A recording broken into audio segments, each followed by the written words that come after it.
ها نتوما الحريره، واللي ما ذاقش الحريره بالخميره بلديه راه ما ذاق والو. الريب البلدي ها نتوما شوفوا تبارك الله ما شاء الله، راه مخ مخ مخ. شوفوا الفول كيدوب ما بينكم. افطار صحي، مرحبا بكم في مائده صحيه متوازنه، مائده فيها وصفات كلها الحمد لله حرصنا عليها على انها تكون صحيه. وما ننساوش الخبز الخميره بلديه اللي هو دائما كتحماقوا عليه وكتعشقوه. ما يسمحوا لي رانا ها نتوما شوفوا تضربت صبعي. شوفوا الخبز ديال الخميره بلديه. اذا اليوم غادي يكون معنا الحريره، غادي يكونوا معنا وصفات اقتصاديه، وغادي يكون معنا الريب البلدي، الريب الحقيقي اللي هو هذا. قبل ما تبداو خليو لكم نور اللايكات ديالكم، دبلوا لي الفيديو دبلوا لي التعاليق على هذا الاذان، نقطعوا وخليو لي اكبر عدد ديال اللايكات لهذه المائده الصحيه والخفيفه والمتوازنه. ورحمه الله وبركاته. عدنا لكم من جديد فيديو جديد. اليوم ان شاء الله غادي نحضروا مع بعضياتنا واحد الوصفه رائعه اللي كتستهلك بزاف في رمضان، اللي هو الريب البلدي. الريب البلدي اللي على الاصول ديالو، ماشي الريب اللي بطبيعه الحال محضر بطريقه غير صحيه. اليوم غادي نشوفوا مع بعضياتنا كيفاش غادي نحضروا الريب اللي فيه البكتيريا الصديقه، واللي فيه بطبيعه الحال فوائد للجسم، ماشي الريب اللي كيتصوب من دانون واللي كيتصوب من بزاف ديال الاشياء. اليوم غادي نحضروا هذه الوصفه. غنحتاج لواحد البول هنا ديال الزاج، وعاد غادي نزيد زليف صغار. غنحتاج لواحد الصفاي. علاش؟ لان ضروري خصنا نصفيو هذا الحليب، لان ضروري كيكونوا هكا دي غران كحلين، بزاف ديال الحوايج كيدوزو. اذا على بركه الله غادي نبداو. اذا انا غنشد الصفاي. على بركه الله غنحتاجو هنا الحليب، بطبيعه الحال الحليب ديال البقر، وغادي نعملوه هنا كما كتشوفوا. كنديروا الصفاي لا يكون شي زبل ولا يكون شي حاجه دوز لينا. هانتوما غتشوفوا ضروري من دوك لي غران. صافي بركه. انا غادي نديرو دابا الزليف. هانتوما كما كتشوفوا ضروري انكم تصفيوه. هانتوما هذا دابا عندنا حليب. دابا غادي نجيب الزليف نكمل. عندي تبارك الله ما شاء الله 5 لتر ديال الحليب. انا عندي واحد الزليف كبار.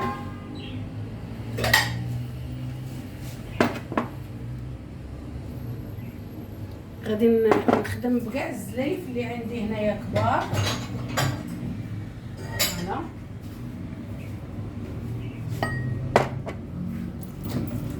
غادي نسوخر هذه هنايا، وغادي نجيب هاد الزليف هنايا، وغادي نبداو نخويو كما كتشوفوا. غادي نخويو ونرجع معاكم، بقاو معنا.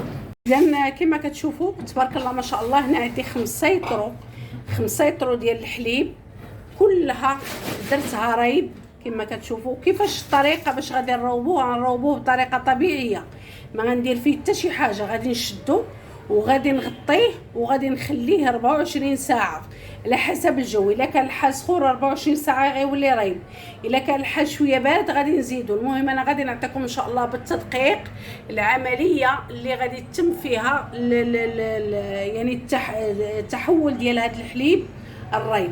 يلا بقاو معنا. السلام عليكم ورحمه الله وبركاته. عدنا لكم من جديد فيديو جديد. اليوم غادي نبداو الروتين ديالنا من الحريره سبق لي بارطاجيتها معكم بالخميره بلديه. هنا كما كتشوفوا جمعت القامه كلها، درت العطريه، درت السمن الحار. دابا غادي نخليها طيب على المهل على نار متوسطه حتى طيب. وهانتوما في الروتين معنا، مرحبا بكم. اذا غادي نشوفوا النتيجه النهائيه. بالنسبه للزليف الاخرين كلهم تستهلكوا.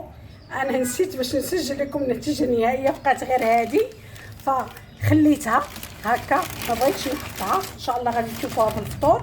غادي نحلو بالنسبه للزليف كلهم غلفتهم بهذا البابي هذا باش يختمروا. هانتوما شوفوا تبارك الله ما شاء الله. اللهم بارك اللهم بارك اللهم بارك. اللهم بارك وزيد في ذلك. خصكم تعرفوا واحد النقطه، ان هاد الطريقه هذه طريقه طبيعيه، ما كنستعملوا فيها حتى شي حاجه، ما كنستعملوا لا الزغب ديال القوق ولا راس القوق ولا حتى شي حاجه، حتى شي ماده ما كنستعملوها باش اننا نجبنوا الحليب. شنو كيعطينا هنا؟ كيعطينا الريب. هذا هو الريب الحقيقي، الريب البلدي الحقيقي، ماشي الريب ديال الخيام ولا ديال الجدريان، الريب ديال صوبيه من داك الحليب ولا لا. الريب كيتصوب بهذه الطريقه.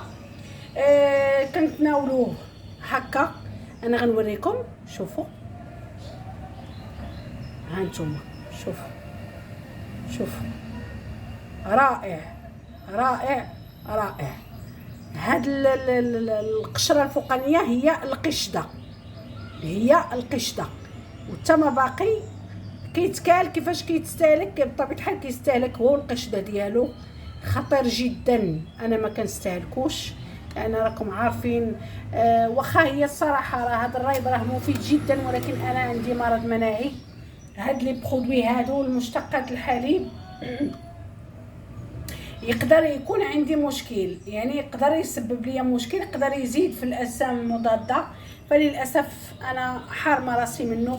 ولو انني الصراحه يعني شي حاجه راه ما نقولش لكم، راه غير كيفاش كيتهز. ها نتوما شوفوا كيفاش، شوفوا الروعه. الريب الطبيعي، الريب الصحي هو هذا. مصدر غني ديال البكتيريا الصديقه. المهم انا نقدر هانتوما شوفوا كيفاش كتهز. هانتوما رائع. مصدر غني ديال البكتيريا الصديقه. بطبيعه الحال تناولناه بهذه الطريقه، راه ماشي بحال تناول الحليب. كيفاش كيتحول هذا البرودوي هذا؟ ممكن نحولوه للبن، كنشدوه كنمخضوه، يعني كنبقاو نمخضوه مزيان. هاد الفراره هذه اللي الفوق هي اللي كتكون لنا الزبده. يعني هاد الفراره اللي كاينه هنا هي هانتوما، هذه راه هي لا كريم فريش. هانتوما لا كريم فريش الطبيعيه، كلها دهنيات. هذه كلها دهنيات. بالنسبه للاخوات اللي عندهم مشكل ديال النحافه، هذا الريب راه يليق لهم بواحد الصوره ما كتصورش. اخوات اللي عندهم وزن ضعيف واللي كيعانيوا من النحافه، راه نقول لكم 3 ديال الوجبات خصكم نتوما تناولوا. تاخذوا الفطور وتاخذوا العشاء وتاخذوا السحور، يعني خصكم تاكلوا فقط. تكون الاشياء طبيعيه وتكون صحيه ويكون واحد التجانس في الاكل. تاكلوا الخبز، تاكلوا الطويجنات، تاكلوا الريب، تاكلوا هذه الاشياء كلها رائعه جدا. نوريكم واحد الزلافه بطبيعه الحال اللي هي مبديه ديال الريب. هانتوما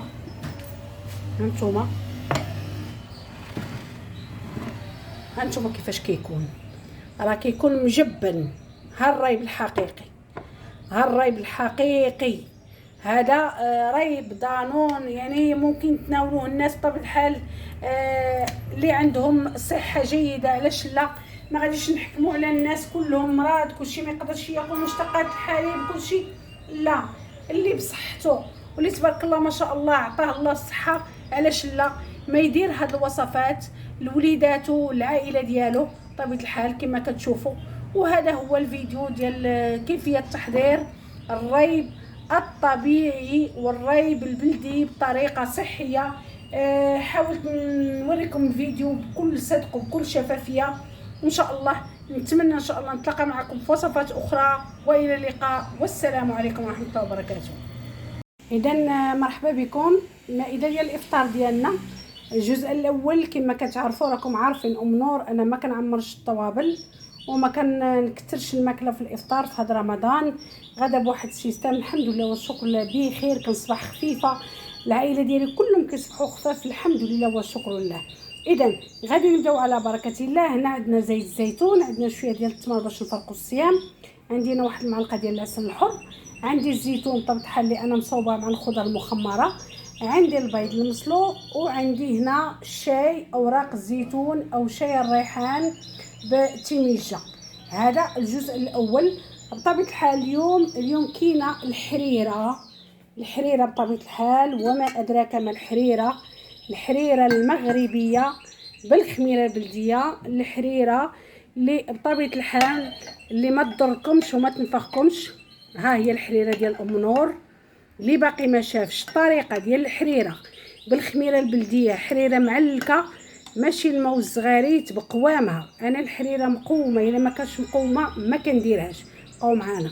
اذا ها هي الحريره ديال ام نور، الحريره الحقيقيه، ما كاين لا بديل ولا ما بديل. هذه هي الحريره الحقيقيه بالخميره البلديه. ما نقدرش نقول لكم ديروا شي بديل واش تجي بحال الحريره. الحريره الا ما كانتش فيها الطماطم على حقها وطريقها بالنسبه للناس اللي صحاح اللي يقدروا يتناولوها، راه ماشي حريره. ما كاينش شي بديل ديال المطيشه، ما كاينش شي بديل ديال شي مكون كاين في الحريره باش تجيك الحريره ملبيه وحريره مغربيه على حقها وطريقها. خصك ديري القوام ديالها، هذا هو الشرط ديال الحريره، قوامها باش تجيك الحريره محرحره. بقاو معانا. اذا غادي ندوزو بطبيعه الحال هنا الريب البلدي. ها نتوما شوفوا تبارك الله ما شاء الله، اللهم بارك اللهم بارك. هذا الريب البلدي عندك جيتفك. غادي نبداو بحال هكا، نحط بحال هكا. اشنو باقي هنا؟ الفول هذا العشق ديال العائله ديالي، وخاصه ولدي كيحمق عليه الفول مشرمل.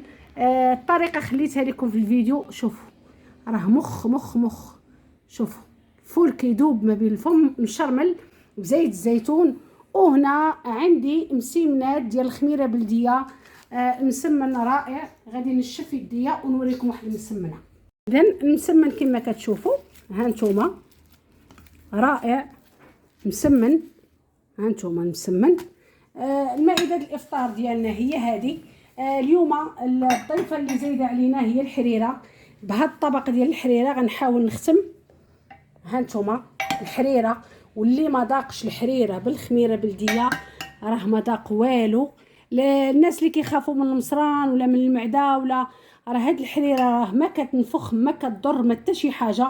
حريره صحيه بقوامها. كما كنقول لكم راه الا بغيتو ديروا الحريره وتعقلوا على الحريره بالنسبه للناس اللي ماشي مرض، كنأكد راه خصها دار بقوامها خاطره وبنينه، ودورناها بالخميره بلديه ما فيها لا لحم لا زيوت مهدرجه